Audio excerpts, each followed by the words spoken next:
based teaching. And as I already introduced myself, I teach biology and TOK at the school called Christ Junior College. And here we go. The objectives for this session are just two. One is to delve into different types of inquiry based teaching. We do know a little bit about this, but the crux of this session is to also understand how to facilitate inquiry-based teaching. Particularly, I have taken a lab scenario, and I'm just going to share with you in a couple of minutes as to what we do in our school. I have activity for you people. So what I would like you to do is I'll post this link on the chat box, and this is the passcode. If you can just take a snapshot of this so that you can attempt this question. There's a question when you will go to this, you will see a question, and I would like you to write a couple of words for that. Okay, so the link is up on the chat, and those of you who want to actually do it in a different way, I have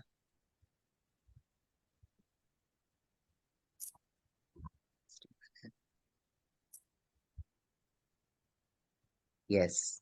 You can also use this scanner. Is the scanner visible? Is my screen visible to all of you? Yes, Yes. yeah, thank you so much for responding. I do see something coming up. Please go ahead. Just about a couple of minutes.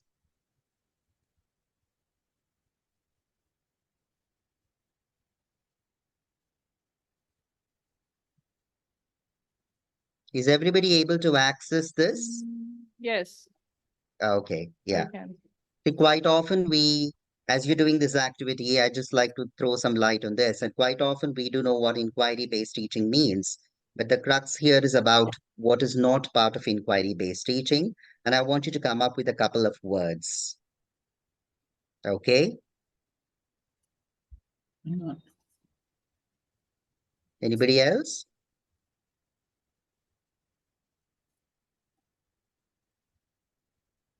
Mm, Whatever comes to your mind you think is not part of inquiry-based teaching. Okay, that's great. Sage on the stage. Memorization, rote learning, rote memory.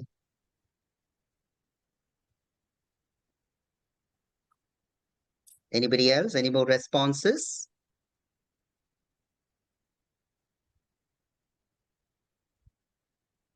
Yes. Passive learning. Yes. Okay. Okay. Teacher centered. You meant that? Teacher centered.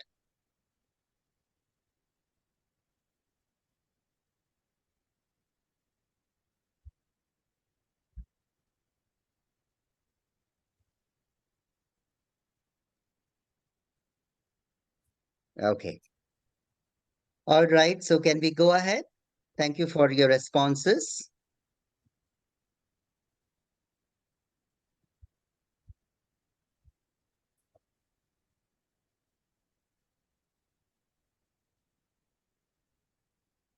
Okay. Just to add on to whatever you people put up on the cloud or formed a word cloud there, it is just not this hands-on activity, because even though it's hands-on activity, we want the students to develop critical thinking and reflection that requires critical thinking and reflection. Inquiry-based approach demands this. And it's also not merely researching. It's not that they research or look for some information and present it, but what they're going to do with that is very important. And that's why we say it's not just researching, it involves synthesizing and applying information. Of course, not just collecting it. They just don't collect data, for example. They actually interpret the data, and that makes a big difference in inquiry-based approach. Always not open-ended, because sometimes it can be structured with clear guidance, or sometimes it can be completely open, although we would want it to be hierarchical in terms of where you want the students to reach. Okay? So there are a couple of definitions that I have taken, which should just add on to whatever we know. This is according to Trevor McKenzie. Trevor McKenzie, as most of you know, is an inquiry consultant, a blogger, author, educator. He's got a website for himself, and I wish you could go to his website to check out what he talks about, particularly inquiry driven approach or inquiry based approach. So, according to Trevor McKenzie, a student owned process, student driven, student centered approach to learning is what is inquiry based approach. I also have another definition coming from Kat Murdoch. Murdoch equally is great contributor for inquiry based teaching, also a blogger, has a website for herself, and she says it's multifaceted process that involves a variety of skills, attitudes, and dispositions. Taking it further from here, inquiry is student centered. Now, remember that inquiry based teaching itself is at the heart of IB programs, whether we're talking about PYP, DP, or MYP. And student is at the center. Even if you look at the PSP 2020 framework, learner is always in the center. So, student centered revolves around interest, questions, and curiosities. I would like to throw a little more light on questions, so questioning. Questioning is something that you need to teach the students, the art of questioning, because as you know, we all of us use AI, Chat GPT or whatever. But the kind of questions that you need to ask is very, very important. And that comes only by training, and that is via inquiry-based approach. It is also an exploration process because learning is via exploring, questioning, investigating. Yeah? Is there any question? Okay. It's also about skills development. Remember, the focus is on critical thinking, developing all the lab skills that you need the students to develop, like problem solving, researching, and so on. It is also about active learning where the students are actively getting engaged in the process of solving problems. They look for, come with an idea, write the research question, write the hypothesis, procedure, and investigate, conduct the experiment, get the results, interpret the data, and write the conclusion and evaluate it as well. So, at every step, the active participation of learning is equally important in inquiry based approach. And many times you see that we do a lot of collaborative exercises. The investigation is done in a collaborative manner so that they hone their social skills.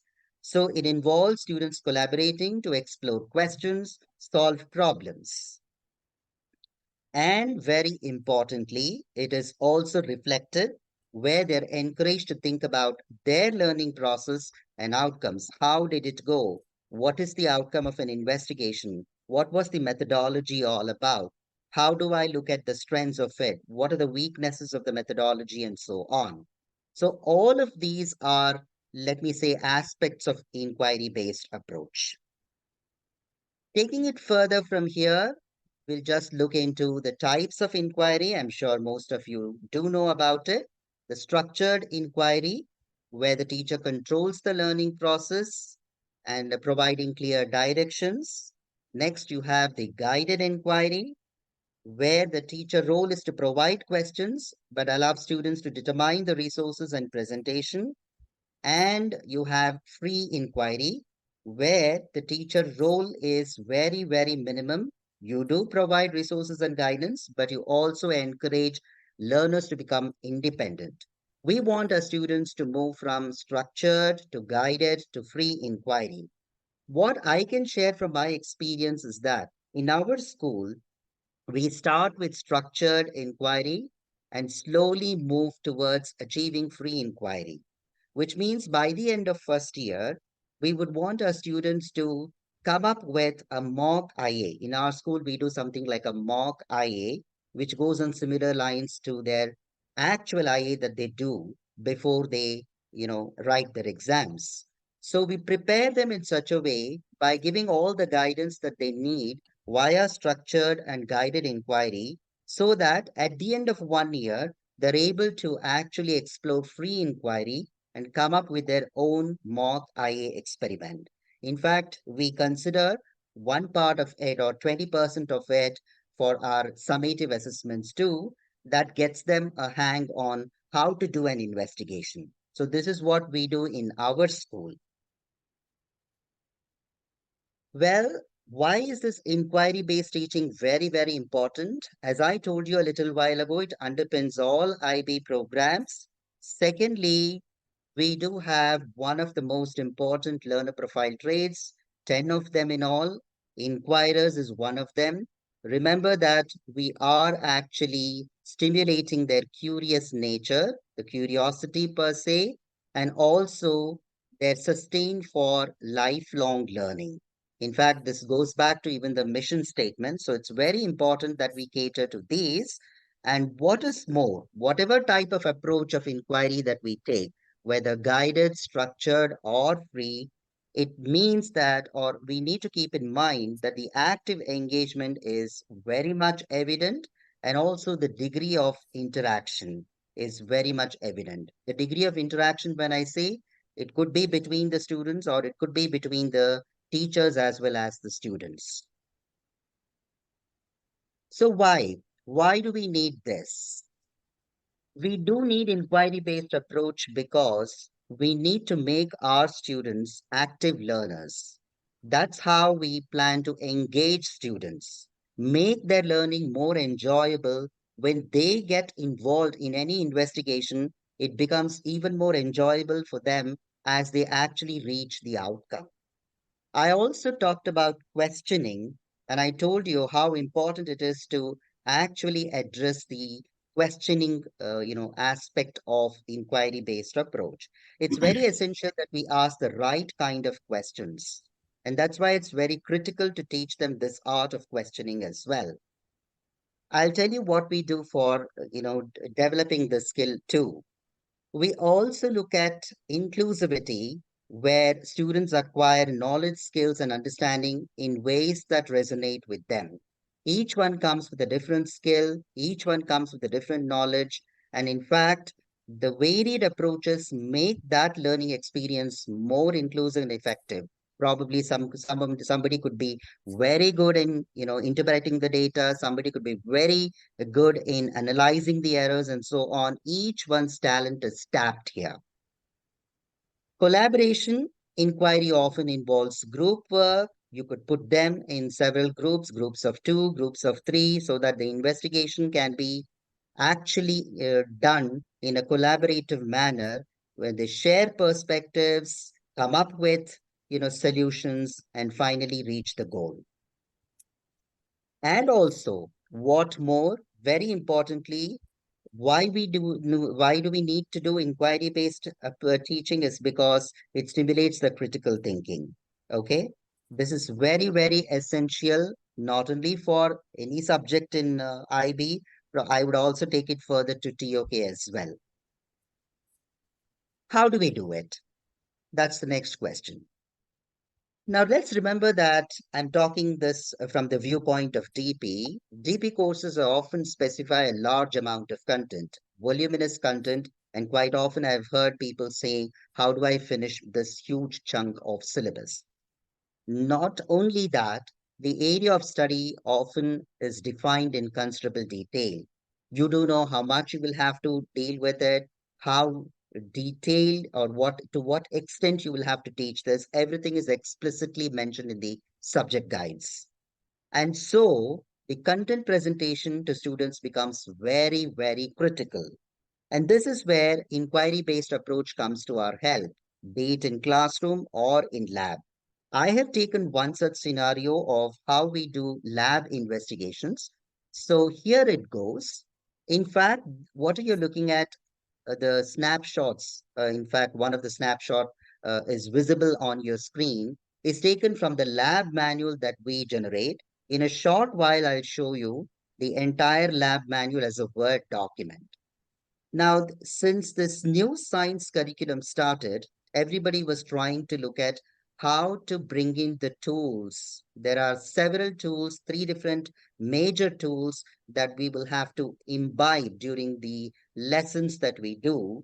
Plus, we also need to bring in three different inquiry processes. So, as and when you teach the DP New Sciences curriculum, it's very evident that you bring in both these tools as well as the inquiry processes into your daily teaching learning practices.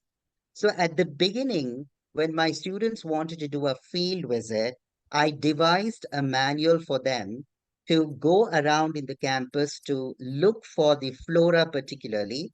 Of course, they were so excited that they even actually identified some insects, but the major chunk was coming from the plant world where they could identify which plant, what are the adaptations, and so on. And not only that, they could also actually bring some specimens into the lab, plant specimens into the lab, and classify them by giving dichotomous keys.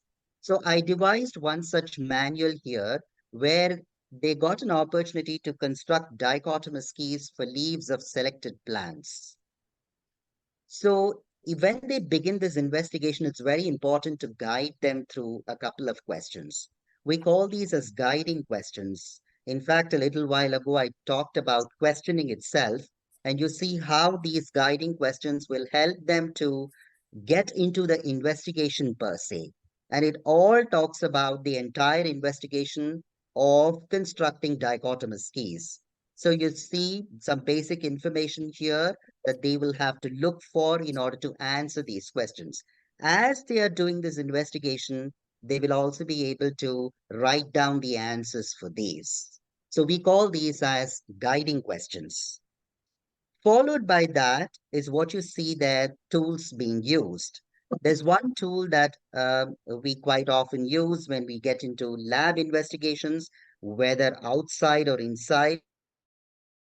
So there's something called as addressing safety, ethical, or environmental issues in an investigation. Then, of course, we targeted the mathematics tool because we were designing the dichotomous keys there. And of course, the first inquiry process was exploring and designing. I am actually talking about how a structured inquiry process is conducted in the lab. So you will see that in many places, there's already enough scaffolding being done, enough information being done. And since it's one of the beginning labs, it becomes very essential for us to actually guide them throughout the process. This is yet another slide where you can see a lot of background information about dichotomous case. I've just taken a small snapshot of the background information. There is actually some more information, but I have not been able to do that. Just to give you a glimpse of how a background is established, how a context is established for the investigation, which is very, very essential. Now, followed by this is where they write the hypothesis. Sometimes it's not needed. Even the variables in the investigation, you see a table there, the IV, the DV, and the CV, the controlled variables, dependent variables, and the independent variables. This is followed by an example of how the dichotomous keys are constructed. Otherwise, they will not be able to do this if there is no guidance on this. So this is one of the images that I took from a web page showing listed style of dichotomous keys. So this is where actually you can even have an experimental setup if you're doing a lab investigation. Now, since I was doing dichotomous keys, I took this as an example. Now comes the procedure. Since I said it's the earlier labs that we are starting off with, it's very essential that you give them detailed procedure. So stepwise procedure is clearly given to them for them to conduct the investigation. This is followed by the risk assessment. In the IB for the DP sciences, there's something called as a risk assessment procedures, where we go into the details of what kind of risks that the students can probably be exposed to, and what is an example of that, how would you control that, and so on. So you need to actually generate a list depending on the type of investigation that you're going to plan for them. Followed by this is an inquiry process where they collect the data. So they go out into the field, into the campus, collect different plans, and also bring it to the lab to process that data. Followed by that is third inquiry process where they would be concluding and evaluating based on whatever data that they have processed. So this is what, in a nutshell, I wanted to share as to how we do the labs in our school. So this is what I would like you to leave with in terms of all of us being inquiry teachers. I have taken this image from Trevor McKenzie's webpage, and this is what I think is very important in terms of understanding the traits or aspects of an inquiry teacher. These were a couple of my references that I used in order to convey this message to all of you. I can also show you one of the manuals that I had generated. I hope all of you can see my screen still. Yes. Yeah, Yes, sir. thank you so much. So if you see, this is quite a big, lengthy manual, I should say, but worth actually visiting it. This is the IB internal assessment criteria because we always plan to prepare students so that they are able to channelize their thinking towards understanding the assessment criteria finally, because they're going to work on an internal assessment investigation. So for this particular lab about the analysis of cladogram, I chose data analysis, conclusion, and evaluation as my strands to assess them. And these were my approaches to teaching. The aim of the experiment, I left the students to write the guiding questions for themselves. I did this lab sometime in the month of December, so they had by then got used to putting guiding questions there, contextually. This is the tool that we used, the inquiry process, the background information, all about cladograms, a couple of questions for them to answer, since this was already covered in the theory.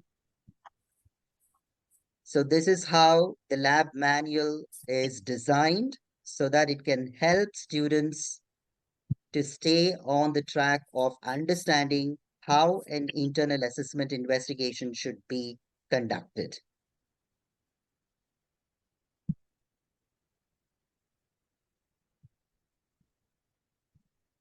Yeah. Miss Ashika, I think I'm done with this presentation. Thank you. Thank you so much. Now, for Pleasure. those who do MYP sciences, okay, there is a lab report template which you can use. MYP. ఎవరు 1 minute. Let Kaushi me I mean meeting ఒక 2 minutes ఆగినాను share. So let me share the resource. So this is a particular, what I'm giving you is a gold mine. Okay. For MYP, I'm putting in the chat the link.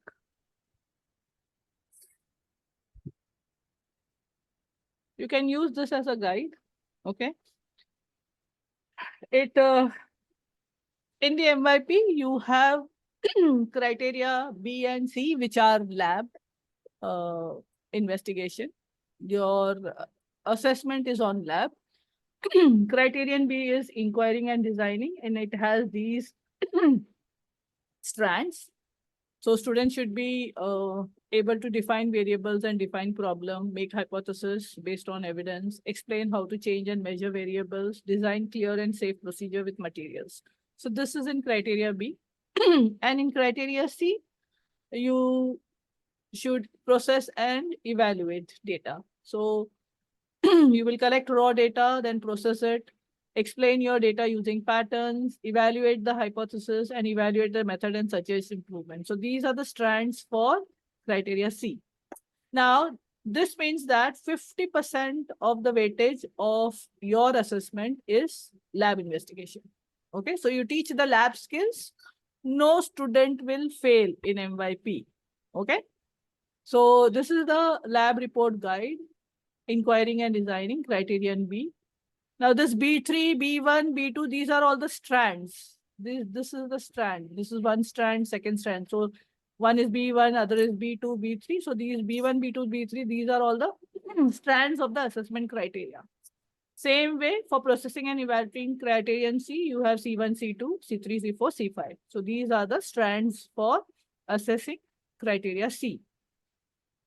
This is about criteria. You start with the variables first. If when we have to write a research question, the research question has to have your independent variable, control variable, and dependent variable in the research question. Then only your research question is a good question.